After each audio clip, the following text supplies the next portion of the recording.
Ini adalah bagian dari strategi untuk membendung Tiongkok. Sudah sangat jelas bahwa Tiongkok sedang bangkit dengan sangat cepat dan kini menjadi alternatif bagi AS dan Jerman. Kebangkitan Tiongkok sangat berbeda dengan kebangkitan Uni Soviet. Uni Soviet jauh lebih terisolasi. Perannya di ranah internasional sangat berbeda, terutama dalam bidang politik.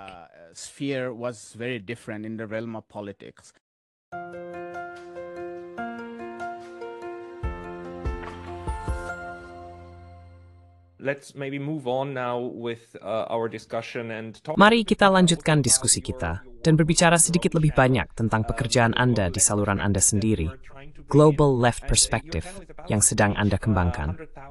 Saluran Anda hampir mencapai 100.000 pelanggan, dan Anda telah mengundang berbagai tamu dan pemikir dari seluruh dunia. Apa motivasi utama Anda, dan perspektif mana yang paling menarik bagi Anda? And which perspectives are you most interested in?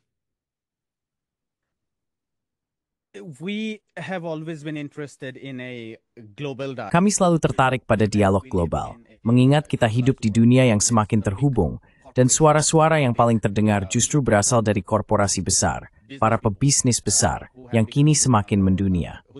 Ironisnya, dalam beberapa hal, pihak kiri yang umumnya lebih berpandangan internasional justru kehilangan ruang-ruang ini. Itulah salah satu motivasi kami untuk membangun dialog global, di mana kita bisa melepaskan kerangka nasional dan nasionalis kita. Demikian saya betul de suplai surupe netral. Malfop sebut Adam Smith, sekemenonton yang tidak memihak. Everything breaking no worries. So that's one of the goals. Of course, India is important given is the most populous. Tentu saja, India itu penting, mengingat negara ini adalah yang terpadat penduduknya. Dan kita memiliki sangat sedikit media progresif dari India yang berfokus pada politik global. Bahkan yang sedikit itu pun tidak progresif. Dan pada dasarnya mereka tidak benar-benar terlibat dalam politik global. Yang mereka lakukan adalah ikut serta dalam diskusi global melalui posisi nasionalis India. Jadi, itulah inti dari sedikit media di India yang bahkan memperhatikan politik global. Kami melihat ada kesenjangan besar yang perlu diisi di sana. Dalam hal berbicara kepada berbagai kalangan, kami menganggap diri kami sebagai bagian dari, untuk sementara sebut saja, media alternatif progresif yang menantang narasi arus utama.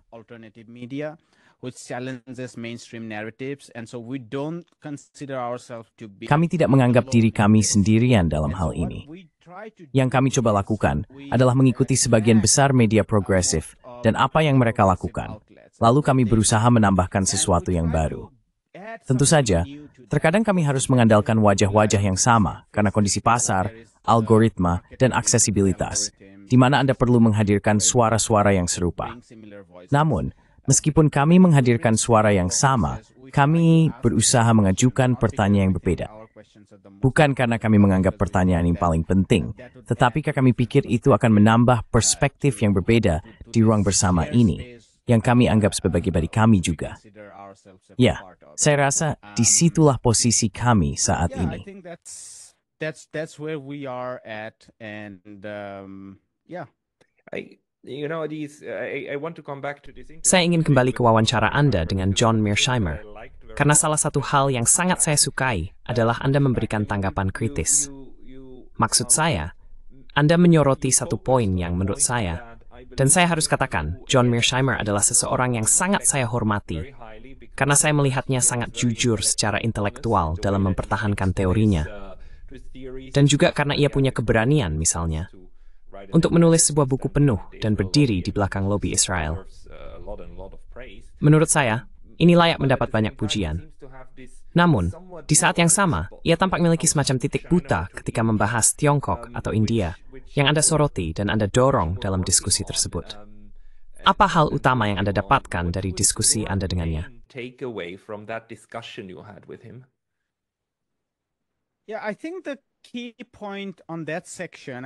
Ya, saya pikir poin utama dalam bagian itu. Maksud saya, itu adalah wawancara panjang yang membahas berbagai segmen. Tetapi segmen yang Anda bicarakan, menurut saya perbedaan utamanya adalah ini.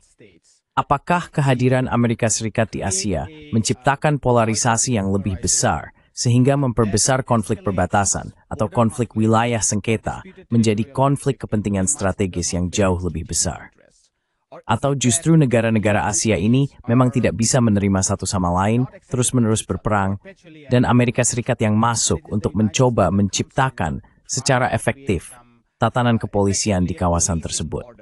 Dan saya pikir kami mengambil dua posisi yang berbeda. Posisi kami adalah, dan kami membahas beberapa kasusnya.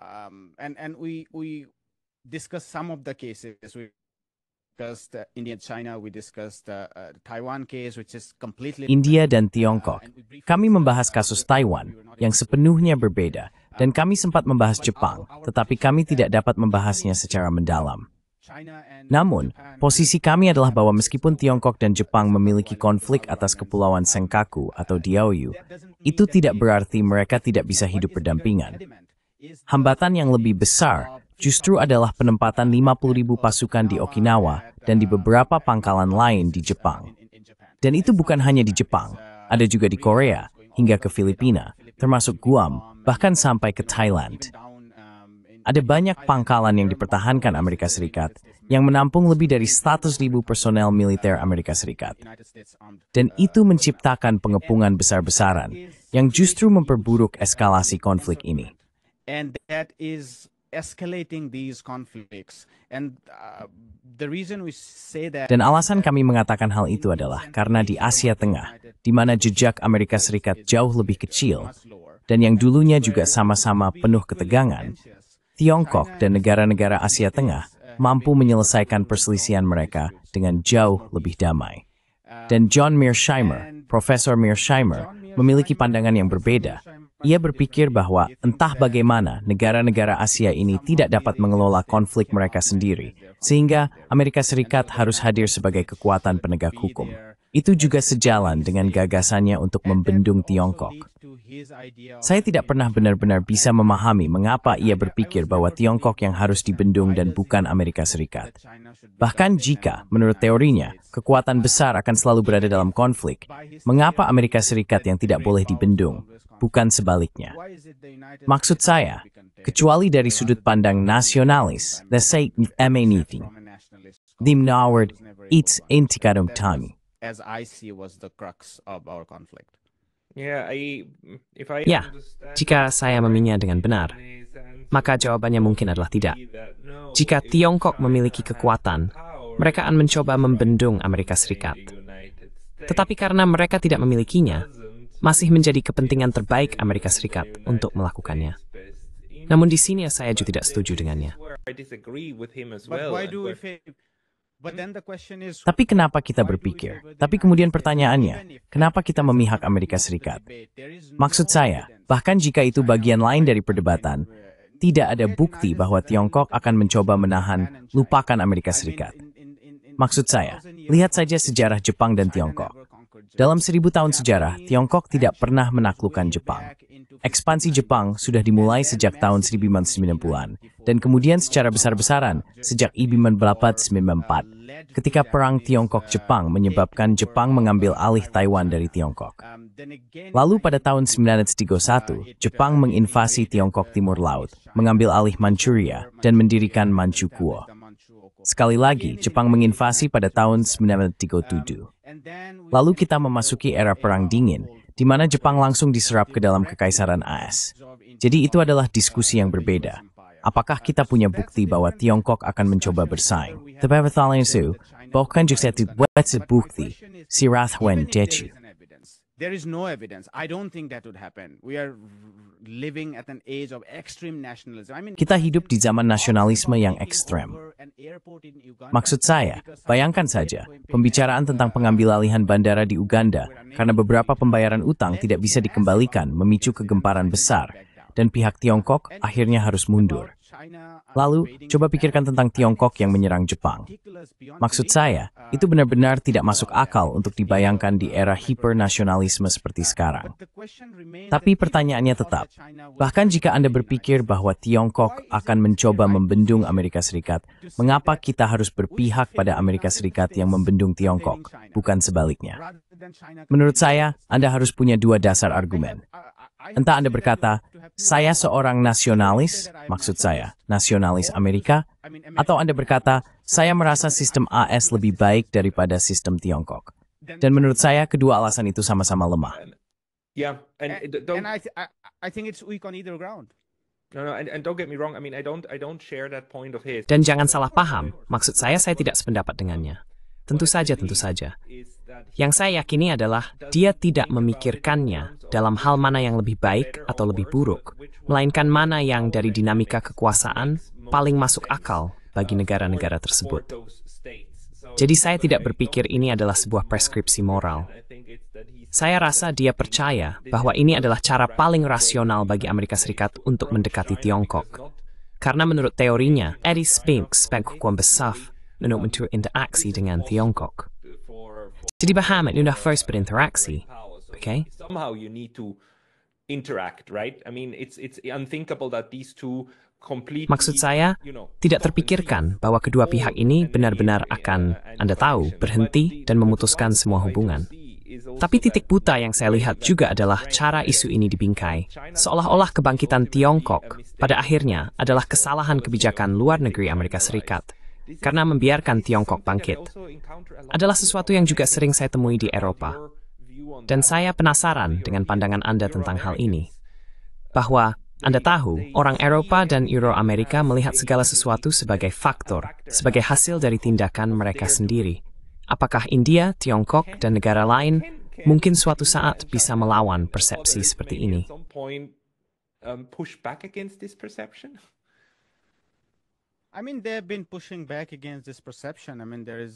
Maksud saya, mereka telah berupaya melawan persepsi ini.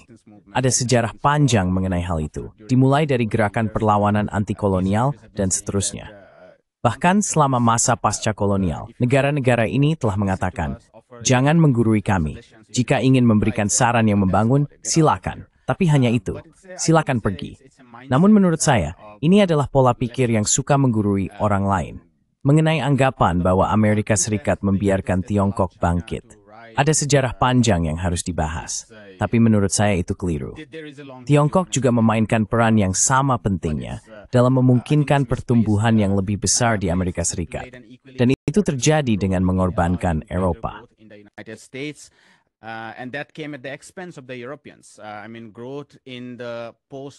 Maksud saya, pertumbuhan di Eropa setelah tahun 90-an melambat, tepatnya karena kebangkitan Tiongkok. Maksud saya, ini lebih rumit dari itu, karena industri Jerman juga mengalami pertumbuhan yang lebih besar saat mereka mengekspor banyak mesin dan suku cadang pada awalnya. Sekarang, sebagian dari itu telah digantikan oleh produksi Tiongkok sendiri. Namun secara umum, FSMU di fase neoliberalisme di Eropa melambat karena ada keterkaitan antara Renges Diktat dan Tiongkok. Tapi hal ini juga memungkinkan Amerika Serikat terbaru terkebatin kekuatan finansialnya.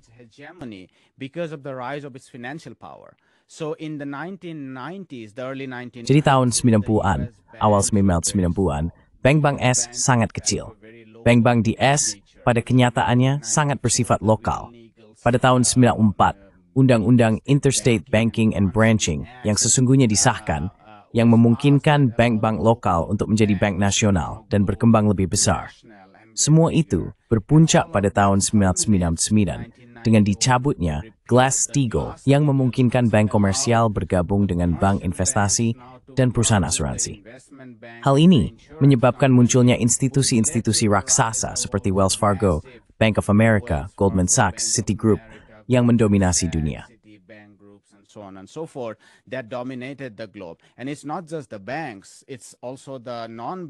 Dan bukan hanya bank, tetapi juga lembaga non-perbankan.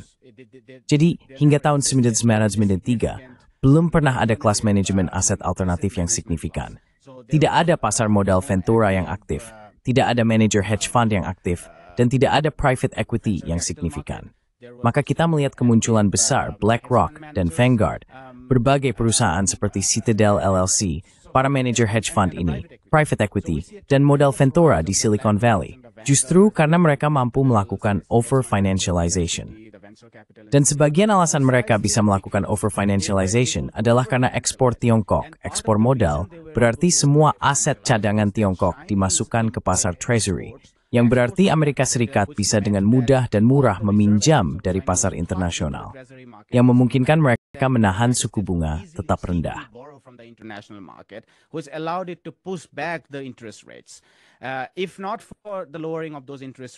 Jika bukan karena penurunan suku bunga tersebut, kekuatan finansial tidak akan bisa berkembang dan mendominasi dunia.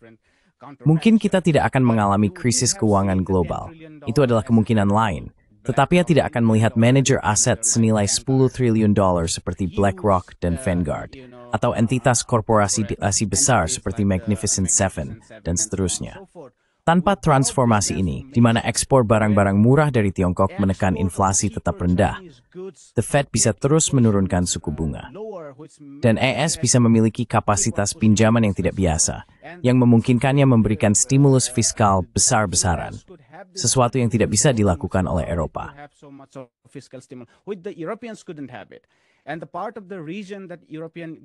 Dan sebagian alasan mengapa pertumbuhan Eropa melambat adalah tentu saja karena mereka tidak bisa mendominasi sektor keuangan seperti yang dilakukan Amerika Serikat. Namun di sisi lain, mereka juga tidak bisa mengandalkan stimulus fiskal seperti yang bisa dilakukan Amerika Serikat. Amerika Serikat bisa melakukan itu karena akses mudah terhadap cadangan devisa asing yang berasal dari Tiongkok dan barang-barang murah yang datang dari Tiongkok. Jadi sangat tidak masuk akal untuk memahami kita membiarkan Tiongkok. Bahkan jika orang itu kuatnya tumbuh, Anda melakukannya karena itu demi kepentingan Anda sendiri. Anda menjadi kekuatan finansial dunia, di mana dominasi kini dimungkinkan, bukan nilai balik planning keuangan. Instead of domination through industrial goods. This perception, though, is something that. Namun, persepsi ini adalah sesuatu yang saya yakini akan tetap ada untuk masa mendatang di Amerika Serikat dan Eropa. Entah bagaimana, seluruh dunia harus menghadapi kenyataan bahwa kedua entitas ini, atau dua lingkup politik dunia ini, begitu terpusat pada diri sendiri. Sekarang, berdasarkan analisis yang baru saja Anda berikan, apa pendapat Anda tentang pendekatan Amerika Serikat saat ini, yang pada dasarnya menggunakan palu godam dan menendang fondasi yang mereka bangun sendiri di pasar keuangan global? Apa pandangan Anda? In global financial markets, what's your take? I mean, where this would lead to, it's hard to predict. Maksud saya, kemana semua ini akan mengarah, memang sulit diprediksi, karena ada begitu banyak konflik yang berbeda, dan pihak mana yang akan menang juga sulit diperkirakan. Tapi kita bisa mengatakan ini adalah bagian dari strategi untuk membendung Tiongkok. Sudah sangat jelas bahwa Tiongkok sedang bangkit dengan sangat cepat dan menjadi alternatif terhadap hegemoni AS. Kebangkitan Tiongkok sangat berbeda dengan kebangkitan Uni Soviet. Uni Soviet jauh lebih terkungkung. Perannya di ranah internasional sangat berbeda, terutama di bidang politik. Secara ekonomi, keberhasilan Uni Soviet terbatas pada lingkup domestiknya. Tapi Tiongkok tidak demikian. Tiongkok menciptakan sistem pembayaran alternatif, media sosial alternatif, pola investasi internet alternatif. Tentu saja, Tiongkok juga menjadi pemimpin dalam perdagangan dan industri. Jadi ini memang menciptakan tantangan besar.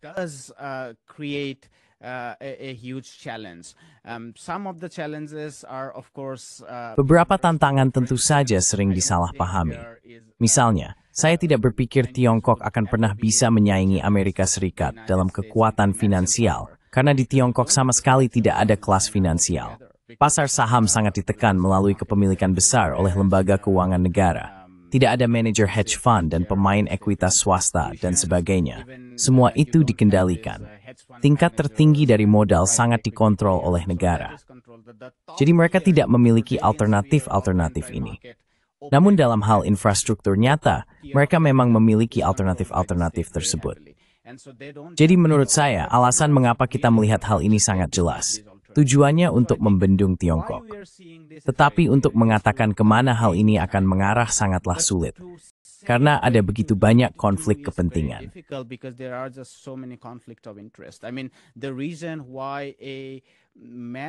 Maksud saya, alasan mengapa, meskipun Trump mendapatkan mandat besar saat berkuasa, bahkan dia pun terpaksa menyimpan perang tarif agresifnya dengan negara-negara lain, adalah karena para vigilant obligasi bereaksi sangat cepat, dan tidak ada yang kebal terhadap mereka. Bahkan Presiden Trump pun mengatakan bahwa dia memperhatikan pasar obligasi. Ini situasi yang sulit. Mereka sangat sulit dikendalikan. Maksud saya, para vigilant obligasi berkata, lihat saja, PIMCO dan yang lainnya. Dan kita tidak tahu, para pemain besar di pasar London, juga bank sentral di Tiongkok. Maksud saya, kenaikan suku bunga sebesar 50 basis point, imbal hasil Treasury 10 tahun, yang terjadi untuk pertama kalinya dalam beberapa tahun, berarti miliaran dan miliaran dolar, bahkan 2 triliun dolar, yang dibutuhkan Amerika Serikat untuk menutupi defisit anggaran setiap tahunnya.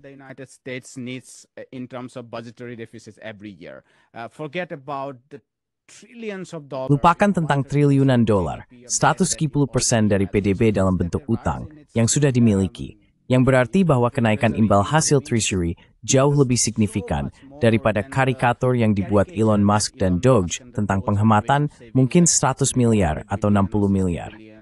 Maksud saya, angka mereka terus berubah, tapi itu hanya recehan. Kenaikan 10 basis point dalam imbal hasil Treasury sudah lebih dari cukup untuk menutupi semua upaya ini. Jadi, Anda tidak bisa melampaui batas. Anda tidak bisa melewati batasan para penjaga obligasi. Dan kemudian ada komponen yang sama di pasar saham. Maksud saya, para manajer hedge fund dan lainnya, seperti Ken Griffin dari Citadel LLC, sekarang seterusnya mengatakan bahwa ini benar-benar bodoh.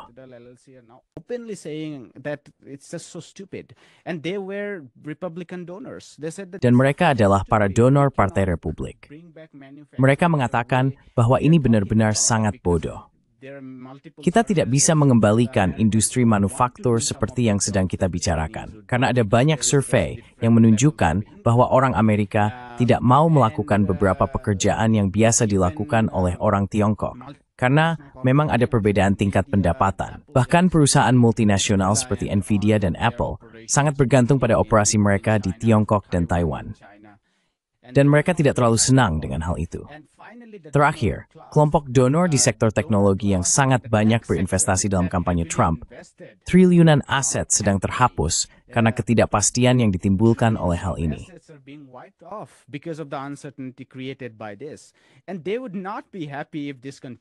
Dan mereka tidak akan senang jika ini terus berlanjut. Maksud saya, kekayaan bersih Elon Musk telah turun sebesar 20 atau 25%. Mungkin dia senang karena mendapat keuntungan bisnis tambahan, tetapi yang lain tidak akan senang. Jadi jika aset kelas donor tidak pulih, bisa saja terjadi kudeta bisnis terhadap Trump, dan Trump akan disingkirkan dari kekuasaan, dimulai dari pemilu paruh waktu 2 tahun dari sekarang. Dan pada akhirnya, dia harus pergi. Dia harus mengatakan Demokrat, siapapun, yang akan sesuai kepentingan para elit ini. One of the guests I had on my show, Salah satu tamu yang pernah saya undang di acara saya, Cameron McGregor, menyoroti betapa totalnya finansialisasi ekonomi AS saat ini, dan bahwa modal dari kapitalisme pada dasarnya telah tersedot keluar dalam arti bahwa, menurut teori kapitalis tradisional, surplus seharusnya diinvestasikan kembali ke dalam ekonomi untuk membangun infrastruktur dan sebagainya, serta untuk membangun kekayaan suatu negara. Namun menurut interpretasinya, finansialisasi telah menyedot itu semua dan menempatkan segalanya ke dalam semacam kasino, di mana Anda bisa menghasilkan triliunan, tetapi semuanya hanya di atas kertas. Sementara infrastruktur yang nyata dan sebagainya justru runtuh karena Amerika Serikat bukan lagi kekuatan industri. AS adalah kekuatan finansial, tetapi itu sangat artifisial. Apakah Anda sependapat dengan penilaian tersebut? Dan apakah Anda berpikir bahwa kelas finansir di Amerika Serikat benar-benar memiliki pengaruh sebesar itu, sehingga akan mencegah terjadinya perubahan sistemik terhadap tatanan ekonomi AS? Systemic change to the setup of the US economy. Yes, I think I share the analysis about. Saya rasa saya sependapat dengan analisis tentang infrastruktur yang melemah dan tentang kasino, bahwa banyak hal ini diperbesar di atas kertas, dengan pada dasarnya meningkatkan risiko, menciptakan lebih banyak uang, dan seterusnya, dengan mengorbankan stabilitas serta investasi pada infrastruktur nyata dan modal manusia. Saya pikir mungkin saya sedikit berbeda pendapat soal kekuatan nyata dari kelas finansial ini. Ada cukup banyak orang di pihak saya, baik struktur politik maupun ekonomi, yang mengatakan bahwa kekuatan kelas finansial ini harus memiliki kertas, yang harus melalui itu tutup all kekuasaan. Stewie Steph Witwees. They don't actually hold too much power. I don't agree with them. I think they hold enormous power. Saya pikir mereka memegang kekuasaan yang sangat besar. Maksud saya, bayangkan saja BlackRock dengan 10 triliun dolar. Hanya ada 2 negara yang produk domestik brutonya lebih dari 10 triliun.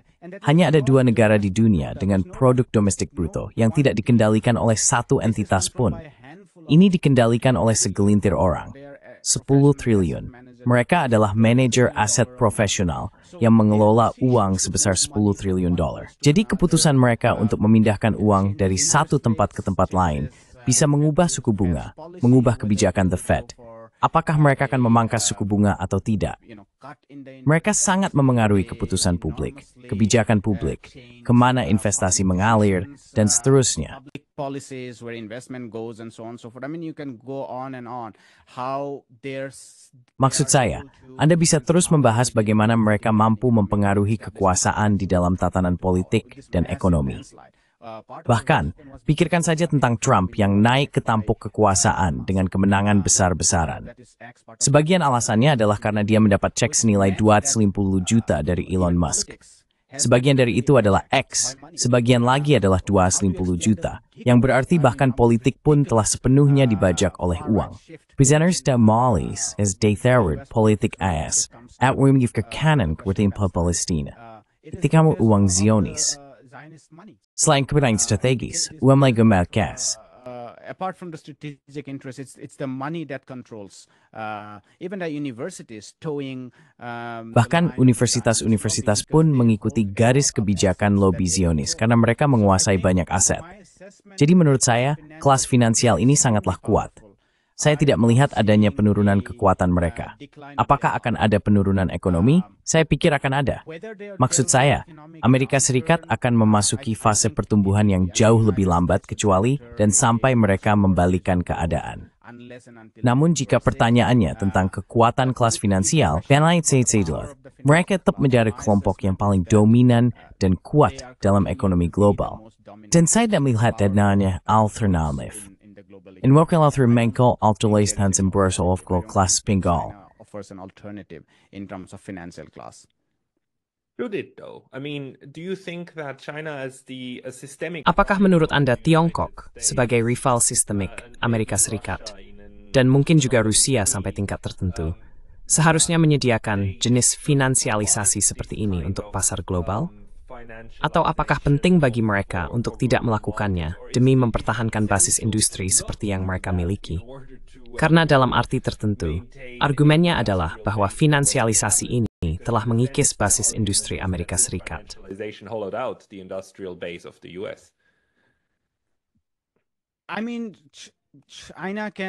Maksud saya, Tiongkok dapat menyediakan modal penting bagi negara-negara selatan global, dan Belt and Road adalah salah satu contohnya. Dan saya pikir, itu adalah sesuatu yang kita butuhkan, karena Anda tahu, mereka bisa masuk ke infrastruktur, mereka bisa membangun transportasi, mereka bisa menciptakan lapangan kerja melalui investasi. Maksud saya, hal-hal itu sangat mungkin terjadi. Dan saya pikir hal-hal tersebut akan muncul. Tiongkok juga bisa meminjamkan uang kepada negara-negara yang sedang kesulitan dengan neraca pembayaran. Jadi, Tiongkok bisa menjadi alternatif bagi IMF. Maksud saya, memang akan butuh waktu untuk mengembangkan institusi yang bisa menggantikan IMF. Evolve institutions that can replace IMF. The problem, however, is that masalahnya, bagaimanapun, adalah bahwa institusi-institusi besar yang diciptakan Amerika Serikat, manajer hedge fund, dana modal ventura, dana ekuitas swasta, atau bahkan manajer aset tradisional, dana pensiun, dan reksadana, tidak ada di pihak Tiongkok. Di pihak Tiongkok, bank mengendalikan sebagian besar kredit dan menyalurkannya ke perusahaan milik negara. Itu saja. Korporasi mengandalkan pembiayaan internal mereka. Jadi ini adalah model korporasi berbasis tabungan. Naliset Visti saya kembali ke berakal dengan melakukan industrialisasi melalui berdagang. Tabungan religius di Tiongkok sebenarnya sangat moderat. Karena hanya terhaus setinium to Tiongkok berbasis tabungan. Sumber tabungan itu dari korporasi. The savings come from corporations. So what you don't see there is a tremendous. Jadi yang tidak Anda lihat di sana adalah lonjakan besar dalam kredit konsumen. Lonjakan besar dalam jenis pasar perumahan yang telah dikaitkan dengan pasar repo dan sebagainya. Hal itu menyebabkan munculnya institusi-institusi besar yang mendominasi dunia. Jadi menurut saya, jika kita berbicara tentang pembangunan nyata, saya memang berpikir negara-negara di BRICS bisa bersatu dan menciptakan pembangunan yang benar-benar nyata. Namun jika kita berbicara tentang mengikis kekuatan finansial, itu sangat sulit bagi negara-negara BRICS. Maksud saya, pikirkan tentang surplus. Hanya Tiongkok yang memiliki surplus neraca berjalan yang signifikan. Sebagian besar negara BRICS memiliki defisit neraca berjalan. India memiliki beberapa cadangan. Maksud saya, India sebenarnya memiliki cadangan yang sangat besar, mungkin sekitar 400 miliar. Dari mana asalnya? Bukan dari surplus neraca berjalan, the master neraca kecil, dan master plus nerbral ini berasal. And where this capital account surplus coming from? From the pension funds and the mutual funds and dari dana pensiun, reksadana, dananya sendiri, serta modal Ventura dari Barat. Jadi bagaimana India bisa menyediakan pembiayaan untuk dunia ketika dirinya sendiri mengalami defisit transaksi berjalan? Bagaimana Brasil bisa menyediakan modal penting bagi negara lain jika ia sendiri masih bergantung pada pihak lain? Jadi hanya RRT yang memiliki sedikit surplus modal.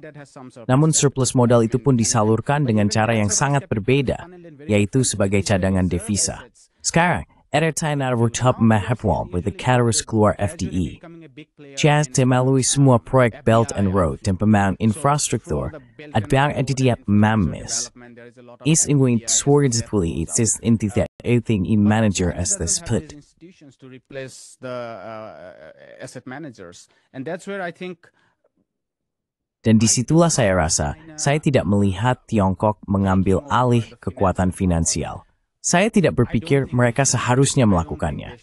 Saya juga tidak berpikir mereka perlu peduli soal itu, karena seperti yang Anda katakan, hal itu justru menggerogoti industri Anda, bisa melumpuhkan infrastruktur Anda, bahkan bisa membuat partai komunis bangkrut, bahkan bisa menjauhkan Anda dari sosialisme. Maksud saya, akan ada persaingan yang sangat berat. Salah satu alasan mengapa pada tahun 1990-an mereka bergerak sangat hati-hati, menjaga pasar kredit tetap sangat tertekan, adalah karena mereka tahu bahwa begitu mereka sepenuhnya meliberalisasi akun modal, akan muncul institusi-institusi alternatif yang bisa langsung menggulingkan pemerintahan mereka.